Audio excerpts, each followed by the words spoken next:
The happiest times were when she told him about the other place. And you really can go flying whenever you like? Whenever you like. And she would tell him about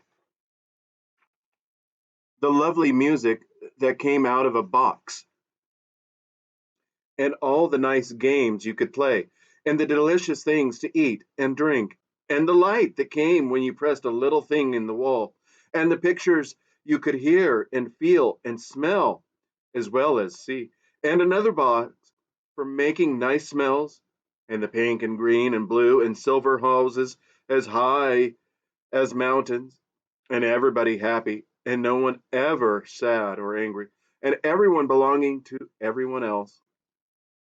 And the boxes where you could see and hear what was happening at the other side of the world, and babies in lovely, clean bottles, everything so clean, and no nasty smells, no dirt at all, and people never lonely, but living together and being so jolly and happy, like the summer dances here in Malpai, but much happier, and the happiness being there every day, every day. He listened by the hour, and sometimes when he and the other children were tired with too much playing, one of the old men of the pueblo would talk to them in those other words of the great transformer of the world and of the long fight between right hand and left hand, between wet and dry, of Awana Willona, who made a great fog by thinking in the night, and then made the whole world out of the fog, of Earth Mother and Sky Father, of Iuda and Marcelina, Marcelima, the twins of War and Chance, of Jesus and Pukong, of Mary and Etzanathli, the woman who makes herself young again, of the black stone at Laguna and the great eagle and Our Lady of Acoma. Strange stories, all the more wonderful to him for being told in the other words, and so not fully understood. Lying in bed, he would think of heaven and London and Our Lady of Acoma and the rows and rows of babies in clean bottles and Jesus flying up and Linda flying up and the great director of world hatcheries and Owana Willona.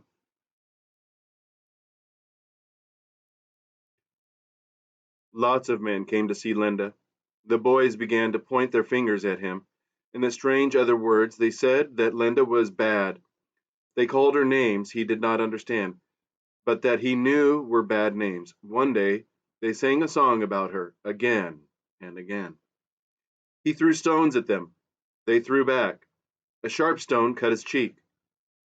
The blood wouldn't stop. He was covered with blood.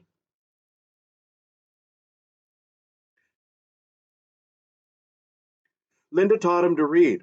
With a piece of charcoal, she drew pictures on the wall, an animal sitting down, a baby inside a bottle. Then she wrote letters. The cat is on the mat.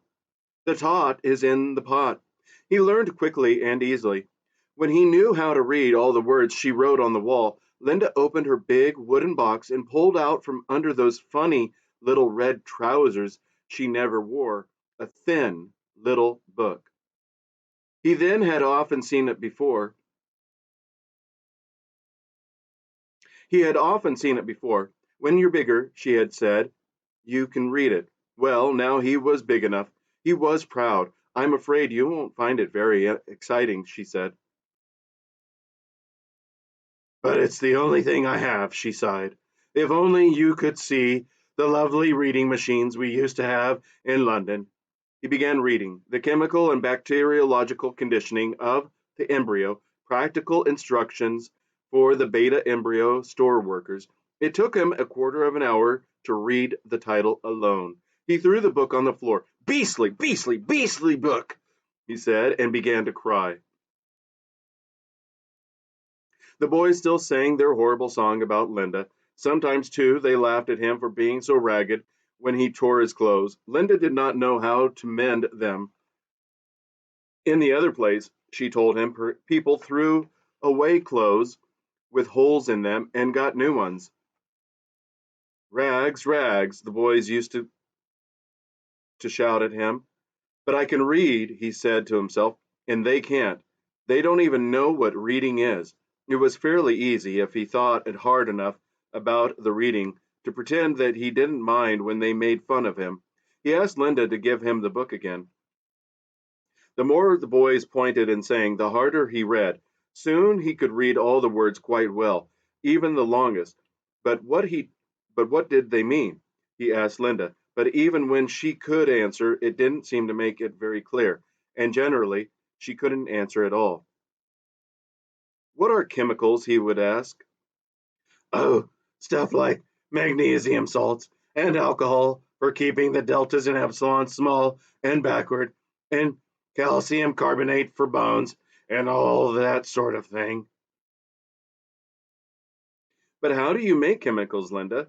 Where do they come from? Well, I don't know. You get them out of bottles, and when the bottles are empty, you send up to the chemical store for more. It's the chemical store people who make them, I suppose, or else they send them to the factory for them. I don't know. I never did any chemistry. My job was always with the embryos. It was the same with everything else he asked about. Linda never seemed to know. The old men of the pueblo had much more definite answers. The seed of men and of all creatures, the seed of the sun and the seed of earth, and the seed of the sky, Owana Willona, made them all out of the fog of increase. Now the world has four wombs, and he laid the seeds in the lowest of the four wombs, and gradually the seeds began to grow.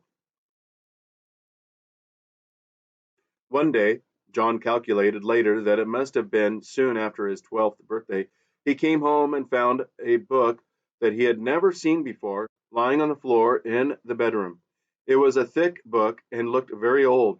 The binding had been eaten by mice. Some of its pages were loose and crumpled. He picked it up, looked at the title page. The book was called The Complete Works of William Shakespeare. Linda was lying on the bed, sipping that horrible stinking mescal out of a cup. Pope brought it, she said. Her voice was thick and hoarse, like somebody else's voice. It was lying in one of the chests of the antelope kiva. It's supposed to have been there for hundreds of years. I expect it's true because I looked at it and it seemed to be full of nonsense, uncivilized. Still, it'll be good enough for you to practice your reading on. She took a last sip, set the cup down on the floor beside the bed, turned over on her side, hiccuped once or twice, and went to sleep. He opened the book at random. Nay, but to live in the rank sweat of an unseamed bed, stewed in corruption, honeying and making love over the nasty sty. The strange words rolled through his mind, rumbled like the drums at the summer dances. If the drums could have spoken, like the men singing the corn song, the beautiful, beautiful, so that you cried, like old Mitsima saying magic over his feathers and his carved sticks and his bits of bone and stone. Kiathlu, Silu, Silakwe, Silakwe, Silakwe, Kia, Silu, Silu, Sitsu. But better than Mitsima's magic, because it meant more, because it talked to him, talked wonderfully, and only half understandably. A terrible, beautiful magic about Linda lying there snoring with the empty cup on the floor beside the bed, about Linda and Pope, Linda and Pope.